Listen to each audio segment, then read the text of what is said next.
지난 7장과 그리고 8장, 9장에 대해서 간단하게라도 언급하고 넘어가는 게 좋을 것 같습니다.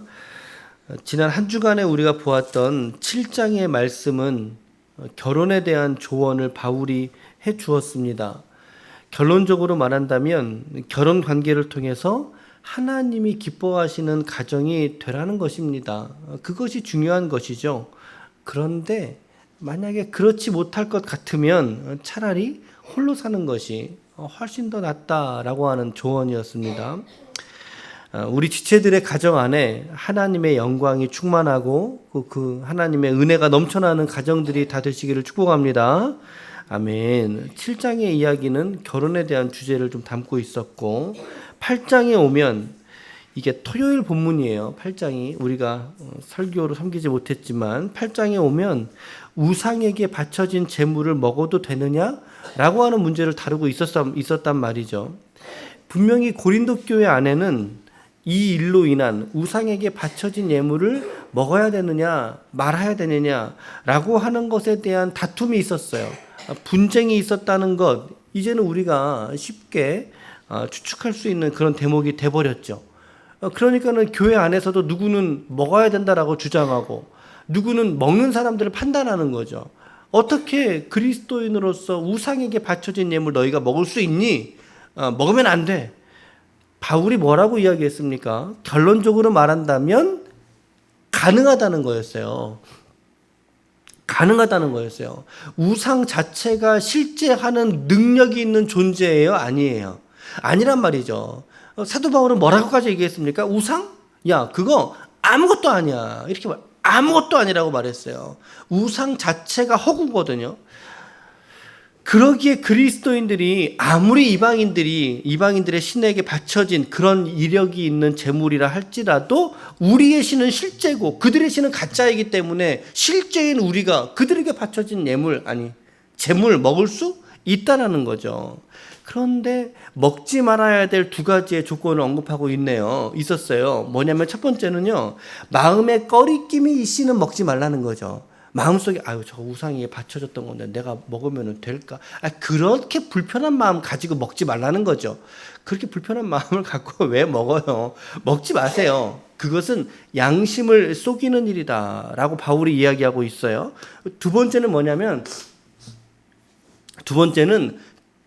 내가 꺼리낌이 없어서 먹지만 그 먹는 것을 통해서 믿음이 없는 자들에게 뭐가 될 수 있다? 시험거리가 될 것 같으면 그 자리에서는 먹지 말라는 거예요. 그것이 내가 갖고 있는 지식이 사랑으로 변화되는 거예요. 내가 갖고 있는 지식은 문제가 없어. 그러나 이 지식을 보고 있는 다른 지체들에게 어떤 안 좋은 시험거리가 될 때는 사랑의 마음으로 그 지체를 배려하는 마음으로 먹지 말라는 거죠. 내가 자유하다 그래갖고 이렇게 한 입 웅큼 베어 먹은 것이 혹여라도 다른 지체들에게 시험거리가 될 수 있다. 그럴 때는 먹지 말라. 참 지혜롭지 않습니까? 참 지혜롭지 않아요? 타인의 유익을 위하여 자신을 절제하는 그런 태도가 필요하다. 그것이 어제 본문에서는 바울이 스스로의 권리를 포기하는 것에 대한 모범으로 나타나게 됩니다. 약한 자들에게 내가 약한 자가 된 것은 약한 자들을 얻고자 함이라 이렇게 말하고 있어요. 얼마나 아름답습니까? 약한 자들에게 내가 스스로 약한 자처럼 되었대요. 그 이유는 약한 자의 마음을 얻고자 하기 위해서 또 내가 여러 사람들에게 여러 사람의 모습으로 나타난 것은 이게 다중인격자가 그런 얘기가 아니에요. 여러 사람들의 필요와 그들의 상황 속에 본인이 철저하게 자기 지식을 절제하면서 그들에게 맞췄다는 거죠. 그 이유는 아무쪼록 몇 사람이라도 구원하고자 함이라. 얼마나 아름다운 모습입니까? 내가 복음을 위하여 행한 모든 것이 곧 복음에 참여하는 자가 하려 함이라. 스스로 권리가 있고 주장할 수 있는 지식이 있었지만 그러나 복음을 위해서 그렇게 구하지 않았다라는 거예요. 권리를 버리고 스스로 약한 자가 되어서 약한 자들에게 복음을 전하는 일에 자기의 삶을 이렇듯 귀하게 내어준 바울의 모습을 우리가 어저께 말씀에서는 보실 수 있었을 것입니다. 그런 동시에 이제 오늘의 말씀으로 넘어오면 그 바울이 이제 하늘에 받을 상이 있다는 것을 말씀하고 있는 것이고, 그리고 그 상을 흠모한다는 것이고, 그 상을 받기 위하여 자기는 노력한다라고 말하죠. 다름질한다라고 말하죠. 심지어 세상 사람들도 썩어질 것을 위하여 달려가지 않느냐? 그런데 어찌하여 우리는 썩지 아니할 것을 위하여 살아가는 우리가 그들보다 더 열심히 살아야 되는 것 아닙니까? 라고 하는 질문과 제안을 우리에게 해주고 있어요. 이런 대목에서 우리가 우리 자신의 삶이 믿지 아니한 자들의 노력과 얼마나 비할 수 있을까라고 하는 일반적인 진리의 측면에서 우리가 좀 볼 수 있을 것 같은데요. 오늘 저는 세 가지의 말씀으로 교훈받을 점을 좀 생각해 보겠는데요. 첫 번째는요, 승리하기 위해서, 상을 받기 위해서 반드시 절제가 필요하다는 것이고, 그리고 방향이 필요하다는 것이고, 그리고 육체를 치는 복종이 필요하다는 것을 우리는 알게 되잖아요. 25절 보세요. 25절에 이기기를 다투는 자마다, 지금 경기하는 사람을 비유하는 건데요. 모든 일에 뭐 한다고 말하죠? 모든 일에 절제한다. 자기를 통제한다는 거예요. 자기를 통제한다. 자기를 통제한다는 것은 어떤 목적을 이루기 위해서 오늘의 잠시 동안의 즐거움을 따르지 않는다라고 하는 거예요. 그렇죠? 요새 저도 이게 건강을 위해서 식단을 좀 조절하려고 하는데 어젯밤에 밥버거를 먹었고 통닭을 먹었고 오징어를 먹어버렸어요. 먹을 땐 참 좋았어요. 어쩜 이렇게 하나님이 이렇게 맛있는 것을 만드셨다냐 이러고 너무나 귀하게 먹었는데 먹고 나니까 정신이 차려져요. 내가 뭐 했던가, 내가 뭐 했나. 절망에 빠지죠. 내가 또 먹고 말았어. 불러온 배를 보면서 네 속엔 도대체 뭐가 들었니? 이런 생각도 해봤지만 여러분, 목적이 있다면 그 목적을 위한 뭐가 필요하다는 거예요? 절제가 필요하다는 거예요. 참 근데 이게 어려워요, 여러분. 어려워요. 절제가 필요하다. 특별히 운동선수들은 이 셀프 리더십, 운동선수 얘기뿐만 아니죠. 이 땅에 어떠한 목적을 가지고 분명히 살아가길 원하는 그러한 개인들에게 셀프 리더십은 너무나 중요한 겁니다. 그리고 거기에 무엇이 필요하냐면 목적이 있는 방향이 필요하다는 거죠. 26절 보세요. 다름질하기를 향방 없는 것 같이 하면 안 된다 이렇게 말하죠. 그리고 허공을 치는 것 같이 이렇게 내둘러서는 안 된다라는 거죠.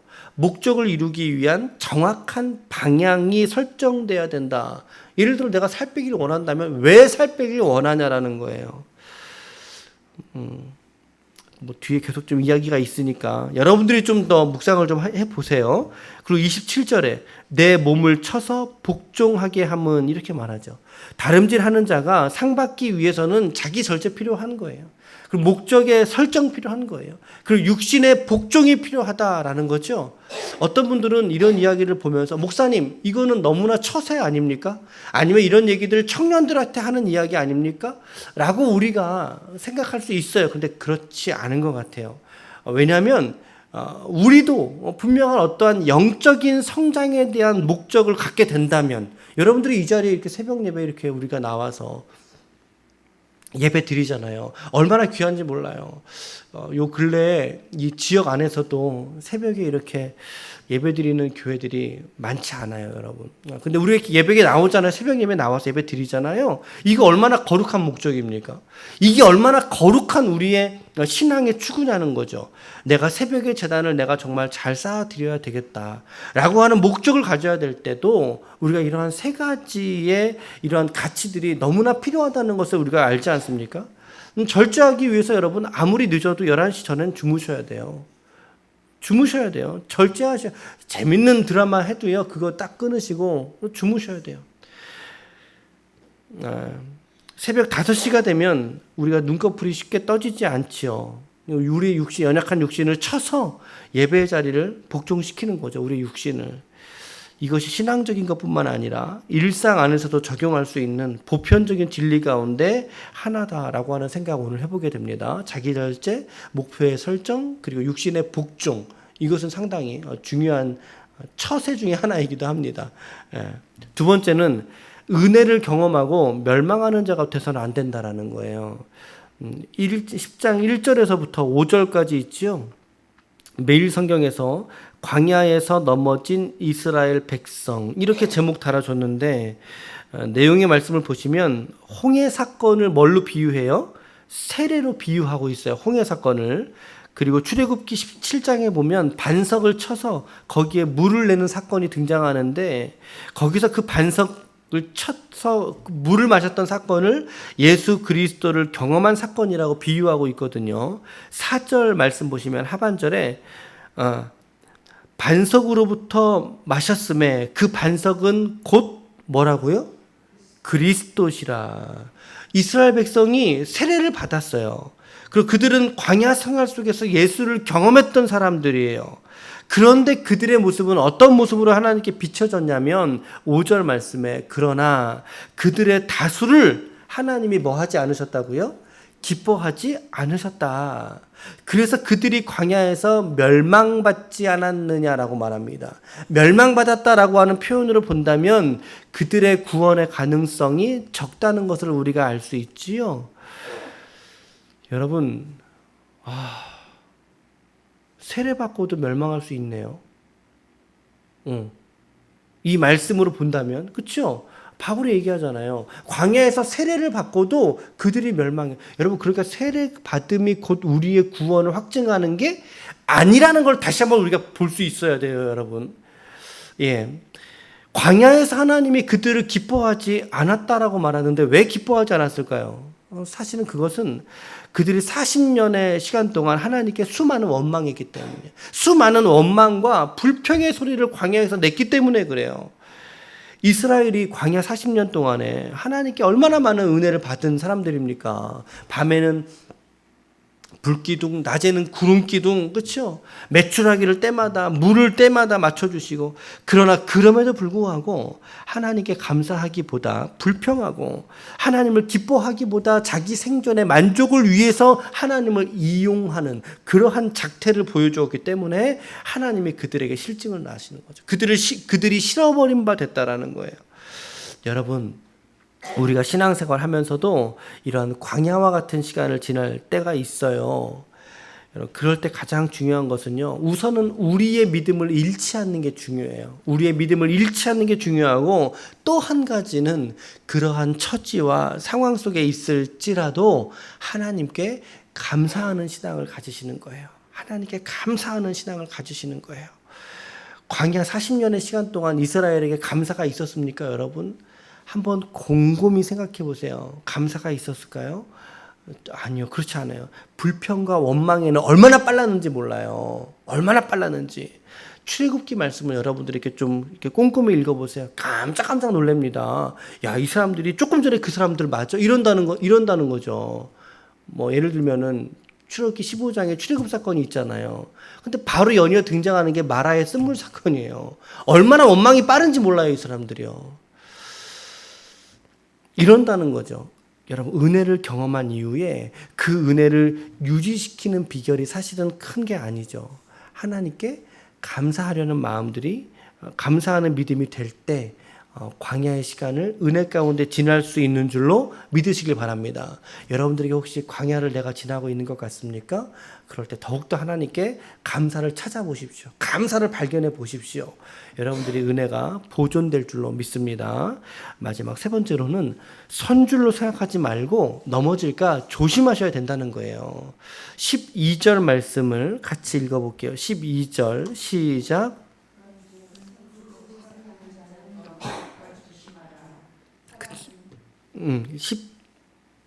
더 있나요? 네네. 12절. 선줄로 생각하는 자는 넘어질까 조심하라 라고 말합니다. 여기서 섰다라고 하는 표현은 내가 모든 걸 나 이제 다 알았어? 나 그거는 할 수 있어? 나 목사님 무슨 말하는지 나 이제 알아? 라고 하는 교만을 말하는 거죠. 근데 하나님이 원하시는 게 뭘까요? 겸손함이거든요. 겸손함. 내가 선줄로 스스로 생각하지 말라는 거예요. 내가 교회 안에서 내가 말씀의 세계, 내가 은혜의 세계를 통달한 것처럼 그렇게 스스로 높이지 말라는 거죠. 언제나 나는 넘어질 수 있는 사람이야 라고 하는 마음을 가져야 된다라는 거예요. 언제든지 난 넘어질 수 있어. 그래, 나는 실수할 수 있고 나는 때로는 죄에 대한 미혹을 받을 수도 있어. 그게 나라고 하는 존재야 라고 하는 자기의식이 있어야 된다라는 거예요. 선줄로 생각한 사람들은요, 죄인에 대한 자기의식이 없는 사람들을 말하는 거예요. 여러분, 그럴 때 자기의식이 있을 때 그런 영혼에게 하나님은 감당할 시험을 주시고 또한 모든 시험에서 능히 피할 길을 내어주시는 줄 믿으시길 바랍니다. 그런데 이와 반대로 선줄로 생각한 사람, 교만한 사람, 마음이 높아진 사람은 하나님이 인생 막대기를 때로는 들어서 그를 가르치시고 깨닫게 하신다라는 거죠. 오늘 우리가 지나고 있는 시험을 지나고 있는 지체들이 혹시 있으십니까, 여러분? 저는 이제 교회의 담임 목회자로서 우리 성도들이 시험의 때를 지나지 않기를 기도하죠. 뭐 눈빛만 봐도 알고 때로는 이렇게 여러 가지 정황을 생각하면서도 알고 이렇게 기도를 여러모로 하게 됩니다, 여러분. 혹시 여러분들의 마음속에도 그러한 시험을 지나고 있는 지체들이 있다면 그 시험 속에서 여러분 겸손을 회복할 수 있기를 축복합니다. 말씀 앞에 겸손히 낮아질 수 있길 바랍니다. 내가 해결할 수 있는 거 사실은 적어요. 상당히 작은 부분일 거예요. 주님이 하셔야 되는 거죠. 주님이 해주셔야 되는 거 아니겠어요? 우리가 스스로 선줄로 다 알고 신앙생활 오래 했다고 내가 생각하지 자부하지 말고 나는 언제든지 넘어질 수 있어. 나라고 하는 사람은 죄의 틈바구니 속에 여전히 나는 살아가는 한 사람, 연약한 사람이야 라고 하는 스스로 넘어질까 조심할 수 있는, 여러분, 넘어질 때가 찾아옵니다. 넘어질 때가 찾아와요. 그러나 그럴 때 더욱더 주님 앞에 겸손하시기를 바랍니다. 어제 말씀 우리가 보았죠. 교회를 디디고 굳게 그 자리에서 일어설 수 있기를 바랍니다. 기쁨의 교회가 여러분들 신앙의 믿음의 디딤돌이 되어드리고 싶고 또 제가 그 디딤돌이 되고 싶고 우리 지체들이 서로가 서로들에게 그러한 신앙 디딤돌이 되어서 흔들리는 지체들에게, 시험 가운데 있는 지체들에게, 그 넘어지고 미끄러진 지체들을 붙잡아주고 세워줄 수 있는 믿음의 공동체가 될 수 있기를 축복합니다. 오늘 세 가지 말씀을 좀 드렸어요. 교훈들을. 첫 번째는 승리를 위해서 우리가 자기 절제, 목표 설정, 육신의 복종을 해야 된다. 특별히 이러한 새벽 예배 같은 것들을 작정할 때 더욱더 필요하고 성경 읽기를 작정할 때 우리의 기도의 시간을 작정할 때 필요한 것들이에요, 여러분. 두 번째는 은혜를 경험하고서도 멸망할 수 있다. 그러니까 우리가 자가 되지 말자라고 하는 거. 세 번째는 선줄로 생각하지 말고 스스로 넘어질까 조심하고 더불어서 흔들리는 지체들을 붙잡아 주자. 뭐 이것 외에도 여러 가지의 메시지가 이 본문의 묵상 속에 감추어져 있다고 저는 생각합니다.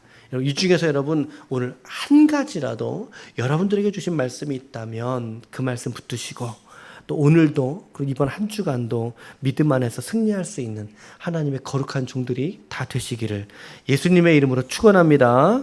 아멘.